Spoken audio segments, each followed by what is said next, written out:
నమస్తే మీ పేరు? నమస్తే, నా పేరు షేక్ సిద్దిక్ అండి. రాష్ట్రంలో ఏ కంపెనీ వచ్చినా కానీ లేదంటే ఏదైనా ఒక డెవలప్మెంట్ ఇష్యూ జరిగినా కానీ ఇదంతా కూడా జగన్మోహన్ రెడ్డి గారు వేసిన పునాది అని చెప్పి మాట్లాడుతూ ఉన్నారు. ఈరోజు చంద్రబాబు నాయుడు జగన్మోహన్ రెడ్డి గారి క్రెడిట్ మొత్తాన్ని కూడా చోరీ చేస్తున్నారని చెప్పి మాట్లాడుతూ ఉన్నారు. అసలు ఈ క్రెడిట్ చోరీ అంశం మీద మీరే విధంగా రియాక్ట్ అవుతారు?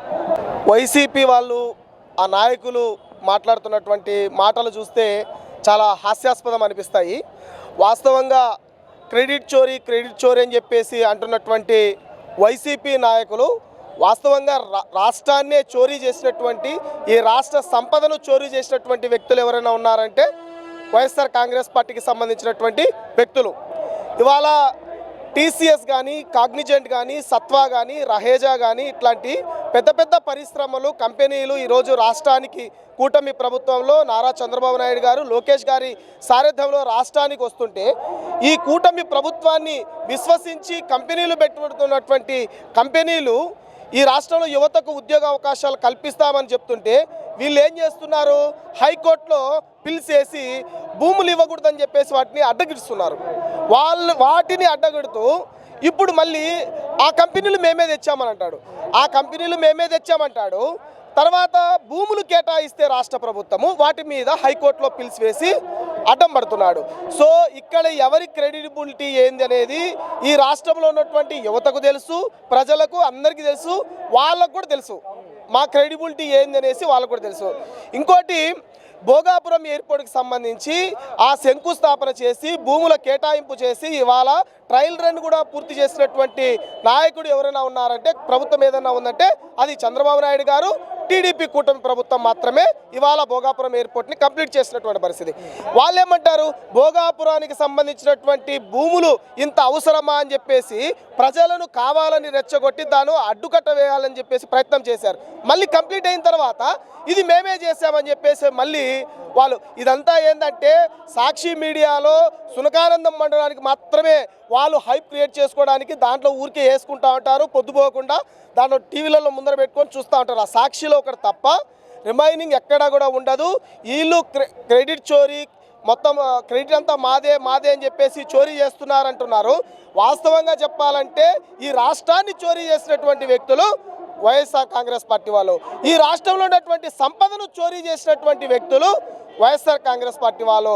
మద్యం అమ్ముకున్నారు, ఇసుక అమ్ముకున్నారు, మట్టి అమ్ముకున్నారు, రాళ్ళు అమ్ముకున్నారు, భూములు అమ్ముకున్నారు, అన్నీ అమ్ముకొని అంతా చోరీ చేసేసి క్రెడిట్ చోరీ చేస్తున్నారు టీడీపీ అని చెప్పేసి మళ్ళీ టీడీపీ మీద వైసీపీ బురద జల్లే ప్రయత్నం చేస్తుంది. అంటే ముఖ్యంగా జగన్ గారు ఇంకో అంశాన్ని కూడా ప్రస్తావిస్తూ ఉన్నారు. ఏదైతే గతంలో ఇచ్చిన ఈ పొలాలకు సంబంధించి పట్టాదారి పాస్బుక్ల మీద కానీ, సర్వే రాళ్ల మీద కానీ ఈరోజు నా ఫోటోలు చెరిపేసి 15 కోట్ల రూపాయలని ఈరోజు ప్రజాధనాన్ని వృధా చేస్తూ ఉన్నాడు చంద్రబాబు నాయుడు. ఆ ఫోటోలు అంటే ఎందుకంత భయం జగన్మోహన్ రెడ్డి అని మాట్లాడుతూ ఉన్నారు చంద్రబాబు నాయుడు ఉద్దేశం. అసలు ఎంత దరిద్రం అంటే, రాళ్ల మీద ఫోటోలు పేర్లు వేసుకునేది ఎవరు? సమాధులకు వేస్తారు. వాస్తవంగా సమాధులకు పలాని జననం మరణం అని చెప్పేసి ఫోటో వేసుకొని శ్రద్ధాంజలి కోసం వేసుకుంటారు. జగన్మోహన్ రెడ్డి 19 నుంచి 24 వరకు చేసిందంతా కూడా శివరాజకీయమే. ఆయన సమాధులకు రాళ్ళు వేసుకునేట్టు వాడి ఫోటో పెట్టుకొని ఊరికే పేరు రాసుకున్నాడు. అంటే అతను కూడా ఒక సమాధి లెక్కనే. ఊరికే సమాధుల పేర్లు చెప్పుకొని, రాళ్ల పేర్లు చెప్పుకొని, ఫోటోల పేర్లు చెప్పుకొని కోట్ల రూపాయలు రాష్ట్రంలో ఉన్నటువంటి సంపదను మొత్తాన్ని కూడా పార్టీ అతని ఫోటోల కోసం, అతని పేరు కోసం పూర్తిగా ప్రజాధనాన్ని లూటీ చేసి దుర్వినియోగం పాలు చేశాడు. జగన్మోహన్ రెడ్డి ముఖ్యంగా ఉద్యోగాల కల్పన విషయంలో 5 ఏళ్ల పాటు ఉద్యోగాలు ఇవ్వకుండా ఎన్నికలు సమీపిస్తున్న వేళ గ్రూప్ 1 నోటిఫికేషన్, గ్రూప్ 2 నోటిఫికేషన్, అదేవిధంగా ఎస్ఐ కానిస్టేబుల్ నోటిఫికేషన్ ఇచ్చేసి పూర్తిగా ఎగ్జామ్ పెట్టకుండా వెళ్ళిపోయి టీడీపీ కూటమి ప్రభుత్వం వచ్చిన తర్వాత నారా లోకేష్ గారిని కలిసి ఉన్నటువంటి పెండింగ్ నోటిఫికేషన్స్ అన్ని కంప్లీట్ చేయమని చెప్పేసి మేము కోరితే ఈ కూటమి ప్రభుత్వంలో మాత్రమే కానిస్టేబుల్ ఉద్యోగాల ప్రక్రియ పూర్తయింది, ఈ ప్రభుత్వంలోనే గ్రూప్ 2 ప్రక్రియ పూర్తయింది, ఈ ప్రభుత్వంలోనే గ్రూప్ 1 ప్రక్రియ పూర్తయింది. అన్ని ఉద్యోగాలకు సంబంధించి పూర్తయినటువంటి పీరియడ్ ఏదైనా ఉందంటే కూటమి ప్రభుత్వంలో మాత్రమే కంప్లీట్ అయింది. కానీ మళ్ళీ ఏం చేస్తాడు జగన్మోహన్ రెడ్డి? మేమే భర్తీ చేశాం, మేమే ఇచ్చామని చెప్పేసి ఒక సాక్షి చెత్త పేపర్లో అన్నీ వేసుకొని మేము ఇన్ని వేల ఉద్యోగాలు ఇచ్చామని చెప్పేసి క్రెడిట్ పొందే పరిస్థితి. పూర్తిగా ఏదైతే భూముల్లో రాళ్లకు సంబంధించి రాళ్లను వాళ్ళు సమాధుల పైన వేసుకునేటువంటి ఫోటోల పేరుతో క్రెడిట్ తీసుకుంటాడు. పాస్ పుస్తకాలలో అతని ఫోటో పెట్టుకొని వాటి మీద కూడా ప్రయోజనం పొందాలని చూస్తాడు. ఉద్యోగాల పేరుతో ఉద్యోగాలు నేనిచ్చానని చెప్పేసి ఇవ్వకపోయినా ఇచ్చినట్టు చూపిస్తాడు. అదేవిధంగా భోగాపురం ఎయిర్పోర్టు కట్టకపోయినా భూమి కేటాయించకపోయినా అడ్డుపడుతూ నేనే ఇచ్చానంటాడు. అంటే పూర్తయిపోతే సత్ఫలితాలు వచ్చేటప్పుడు మాత్రమే జగన్మోహన్ రెడ్డి ముందుకొస్తాడు.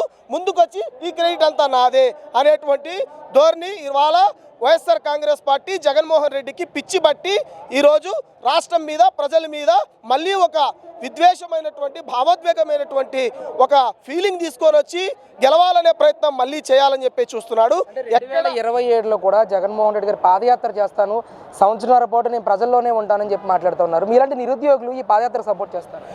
ఇప్పుడు పని లేక వాళ్ళకు పొద్దుపోక వాళ్ళకి ఇంకేం పని లేదు, ఏ సమస్యలు లేవు అని పాదయాత్ర ఒక టైంపాస్ పాదయాత్ర మాత్రమే.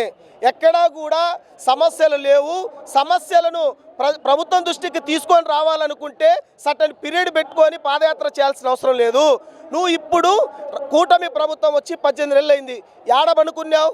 ఎక్కడున్నావు? రావద్దా? బయటికి రావాల్సిన అవసరం లేదా? అంటే 2027లో వస్తే 2029లో ఎలక్షన్ జరుగుతాయి.